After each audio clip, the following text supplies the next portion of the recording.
আমি সকালবেলা এসেছি, আমার এলাকায় ছিলাম। তো এই অবস্থা আমরা যারা এই জুলাই গণ অভ্যুত্থান থেকে ফ্যাসিবাদী শক্তির পতনের জন্য আন্দোলন সংগ্রাম করেছিলাম, আমরা কিন্তু আজকে সবচেয়ে বেশি অনিরাপদ, আমরাই সবচেয়ে বেশি হুমকির মুখে। যারা জুলাইয়ের ধারে কাছে ছিলেন না, তারা উপদিষ্ট হয়ে ফ্ল্যাগ লাগিয়ে পুরোপুরি ঘুরে বেড়াচ্ছে, আমাদের কথা তারা ভাবছেন না। এমনকি এই সরকারের মধ্যেও কথিত ফ্যাসিবাদী শক্তির প্রসারণা আছে, যার ফলে আজকে এই মাত্র 1-1.5 বছরে এই ফ্যাসিবাদী শক্তি আস্ফালন দেখাচ্ছে। সোশ্যাল মিডিয়াতে তারা রাস্তায় নামবে, দেখে নিবে, চুলায় ভরে দিবে। 4 গুণ শক্তিশালী এনজাইম ও অধিক ফেনা সমৃদ্ধ অরিক্স সিলভার ওয়াশ মাত্র 70 টাকায়। চুলায় বিনাশ করবে।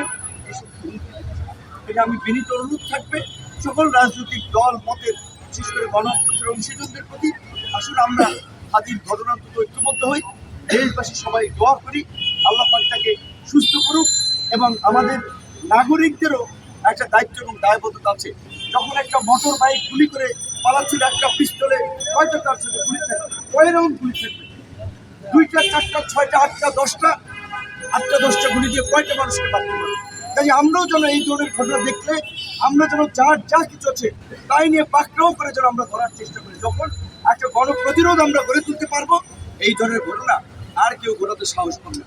ঢাকা শহরের বাড়িওয়ালা থেকে শুরু করে আপনার সিএনজির ড্রাইভার বলেন, বাসের ড্রাইভার বলেন, চায়ের দোকানদার বলেন, আমরা যেন চোখ কান খোলা রাখি কোন জায়গায় কে কি আলোচনা করছে।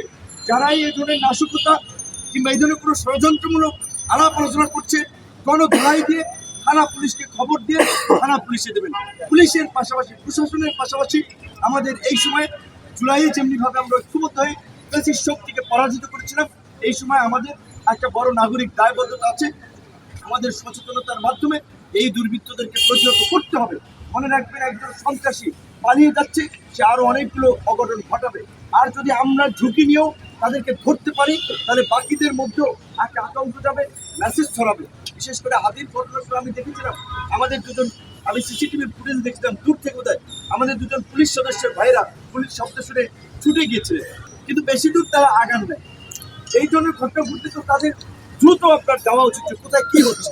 কাজে আইন শৃঙ্খলা বাহিনীর দায়িত্বে যারা আছেন তাদেরকে অবশ্যই সরকার সেইভাবে দিক নির্দেশনা দিবেন যেন তারা যে কোনো পরিস্থিতিতে একটা কঠোর ভূমিকা পালন করতে পারে, দায়িত্বশীল ভূমিকা পালন করতে পারে। এবং এই হাতির ঘটনাকে কেন্দ্র করে এই ঘটনায় আমি মনে করি এটা কোনো বিচ্ছিন্ন ঘটনা নয়, কোনো শুধুমাত্র একটি সন্ত্রাসী ঘটনা নয়, এর সাথে অনেক চক্র জড়িত থাকতে পারে। এর পেছনে কারা জড়িত সেই ঘটনার আত্মকান্ত খুঁজে বের করতে হবে এবং পরবর্তীতে যেন এই ঘটনা না ঘটে সেই জন্য আমি মনে করি যে আগামীকালকে থেকেই অন্তত কিংবা সরকার সিদ্ধান্ত নিয়ে যৌথ বাহিনীর সাঁড়াশি অভিযান পরিচালনার মাধ্যমে জনমনে কিছুটা স্বস্তি ফিরিয়ে আনবে এবং সরকার যে তফসিল ঘোষণা করেছে প্রার্থী সমর্থকদের নিরাপত্তার বিষয়টি সরকার আমলে নেবে। 4 গুণ শক্তিশালী এনজাইম ও অধিক ফেনা সমৃদ্ধ অরিক্স সিলভার ওয়াশ মাত্র 70 টাকায়।